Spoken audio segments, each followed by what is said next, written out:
Hey, it's me, Big P. I wanted to do a quick update on the state of my character at the end of day 1 of Sentinel League. We played for a little bit, almost 14 hours. Some of that time was AFK, so around 13 hours. Got to level 78. Started moving into the Atlas. The highest tier map we cleared was 6 right now. Unless you count that tier 12 Vaults of Adzeri, but you shouldn't. I'm going to mouse over my gear real quick so you can pause, take a look.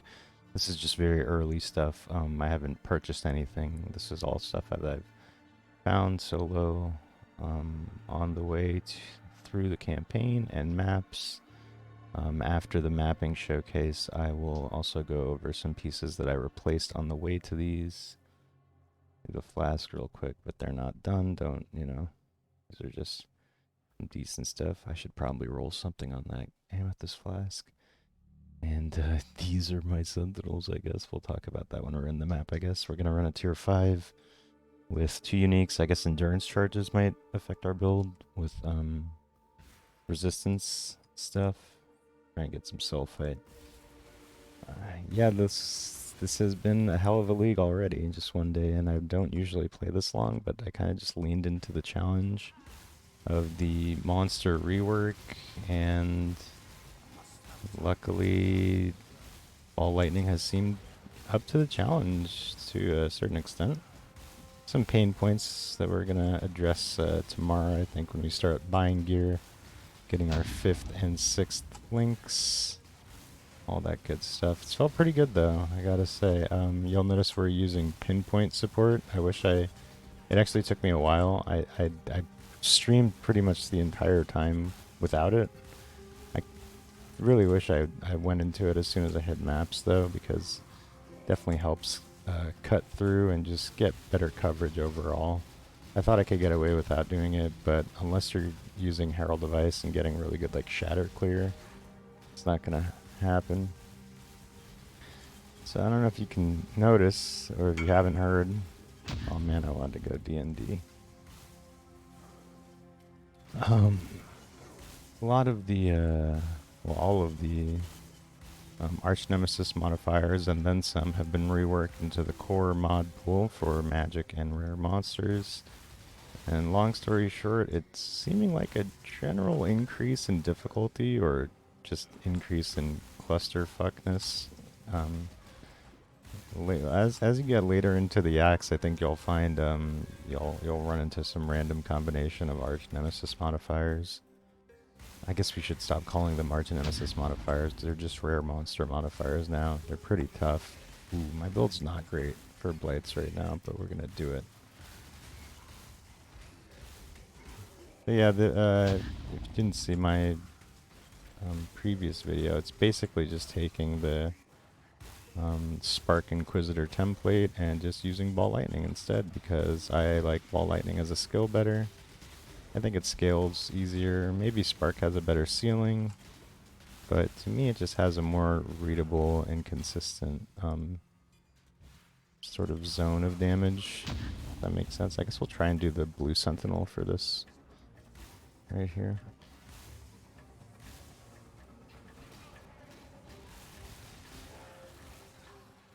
So let's watch these guys. Yeah, it's felt pretty good. I mean, it was really blasting through.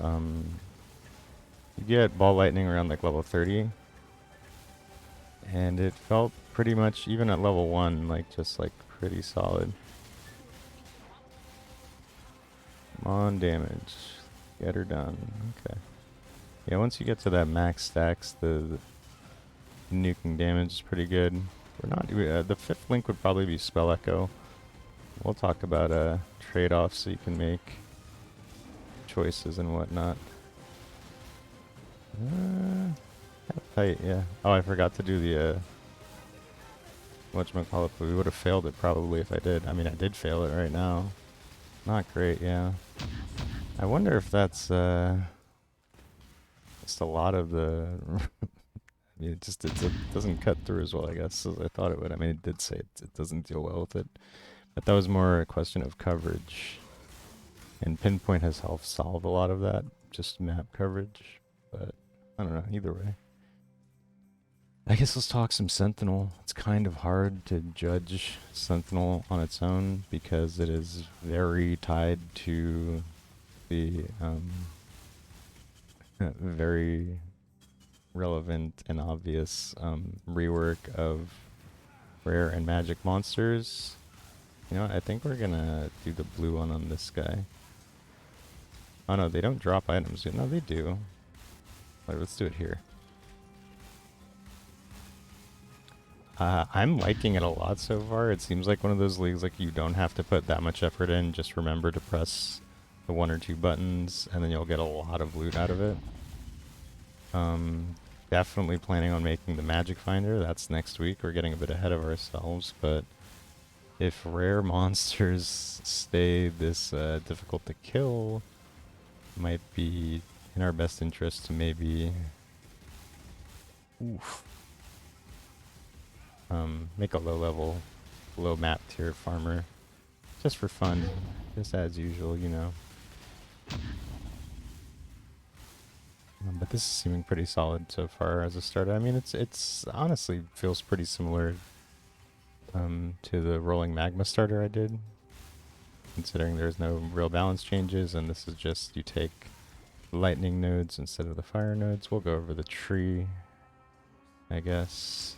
Still elemental overload, not transition to crit yet. We'll do that after the last lab, probably. See, that one was Stormweaver too. I feel like it is worth mentioning.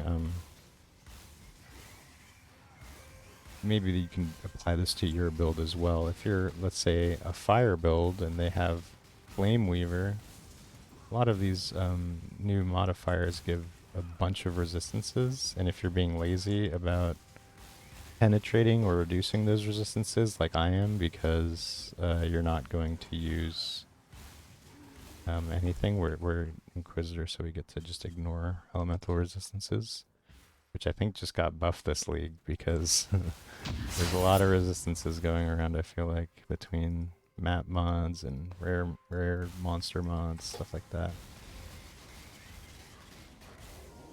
2 bosses. Let's put a portal down just in case. Yeah, now that I'm like moving into the yellow maps, I'm starting to feel it's still pretty good damage though. You know, it's such a classic combo of ball lightning and slower projectiles. They really just lend it, they're really made for each other. That would be your 2 link if you had to do one. And inspiration is a good one too. Kind of keeps the mana cost down. We haven't had mana issues though because we're running a really high level precision. So let's talk about that a bit. I'll go over this at the end, just because I want to keep it a little short. We'll talk about our main skill right now, which is ball lightning, linked with inspiration, slower projectiles, and pinpoint. 5th link will probably be spell echo. And then we'll move that around to max out our crit when the crit becomes relevant, because we're still elemental overload right now. We went 1, 2, 3, and then the 4th will be inevitable judgment. Tree is pretty much exactly the same as the spark tree. I'm not sure if they went for cruel prep. I skipped the spell suppression for now because I'm not sure if we're going to gear for that or gear for block instead. Block would be slightly different. Especially if we go for a staff, because then we're definitely going to want to go over here. Going to dip down into here and get the armor stuff over here. Feeling like I want to tank up this league. Might even fill out the life wheel. Melding is fantastic, obviously. I think by the time you get into Act 8 or 9 with the setup I have, you'll probably not be wanting much for damage, but you'll probably need to tank up. So that's when I grabbed Written in Blood and Melding. And Cruel Prep, nice resistances there too. Moving down here.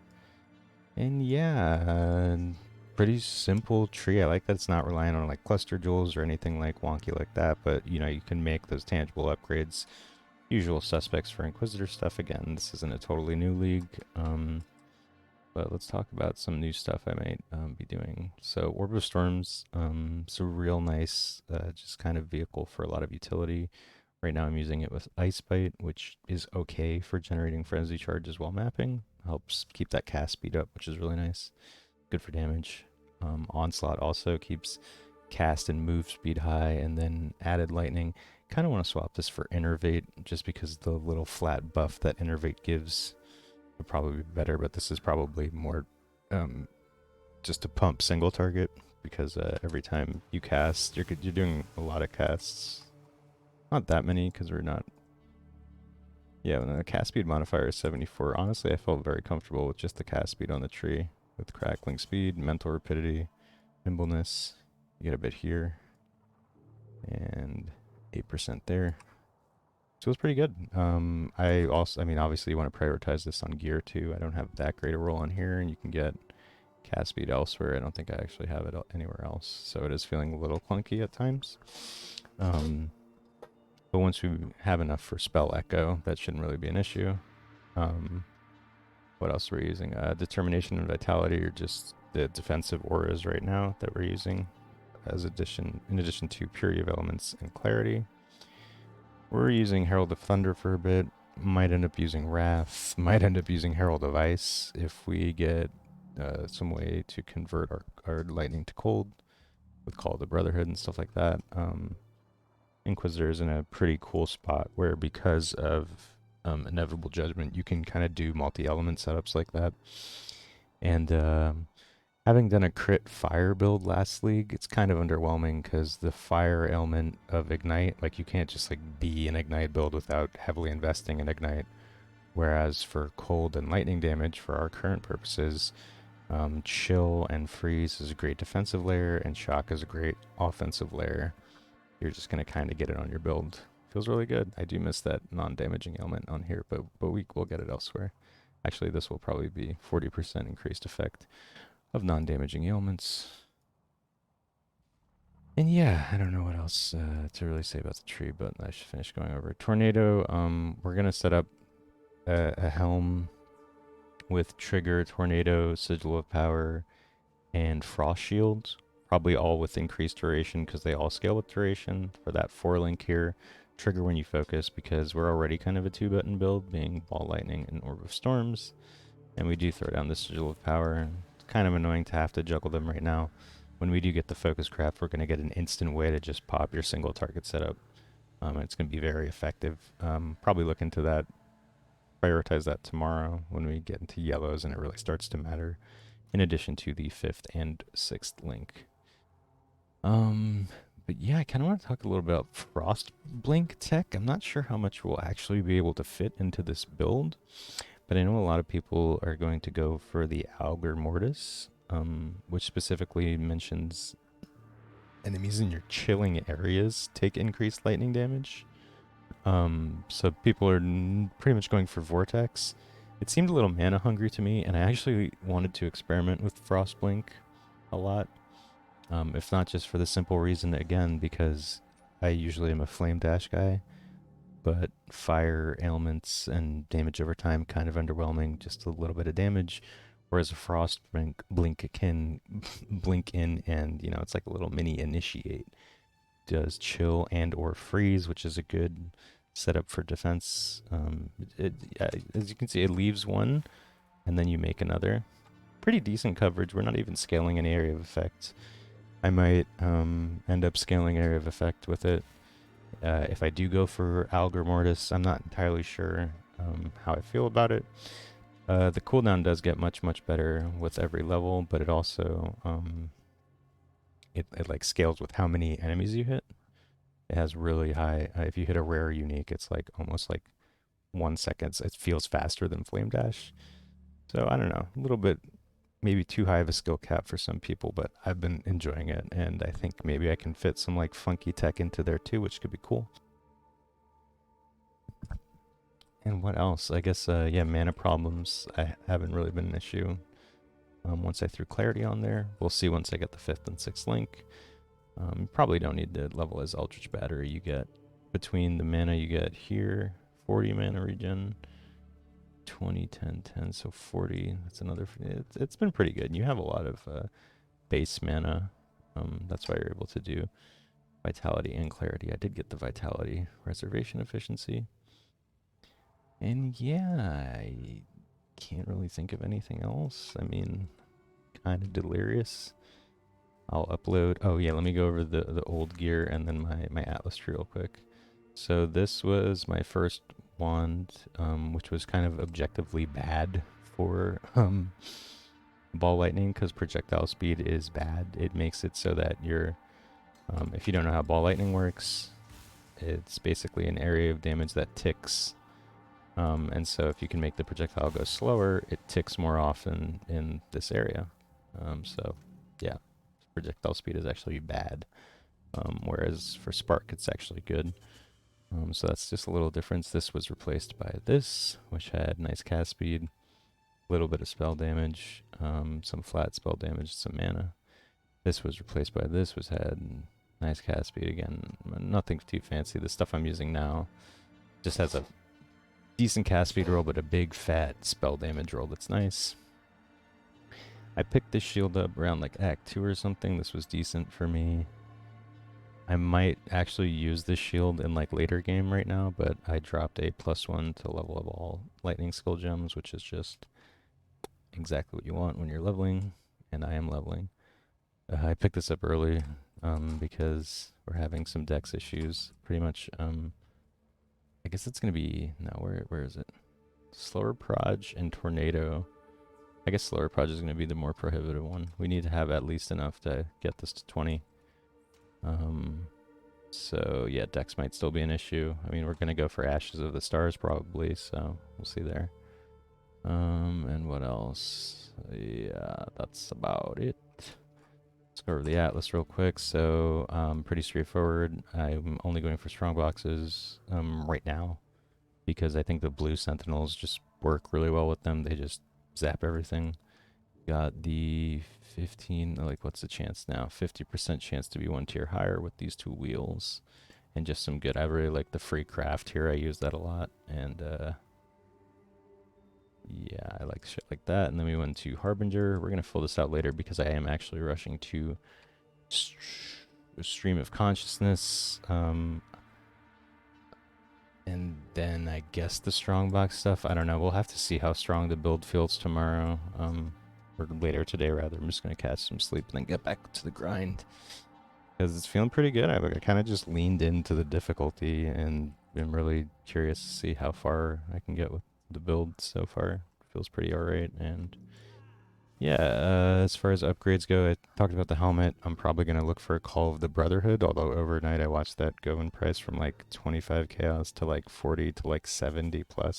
So I don't know. I mean, I have made a decent bit of money, but maybe a 5 or 6 link might be a more important investment to make the build feel smoother. And yeah, let me know if you have any questions, how your league starts going. Probably a bunch of rocky stories going around because it is pretty rough out there. I gotta say, this rare rework really doing a number on some builds. I feel pretty lucky to do Inquisitor that has just really good regen. And you can kind of just skate by based on that. But anyway, thanks for watching, and I will see you in the next one. We'll probably do another video tomorrow. And yeah, that's it. See you.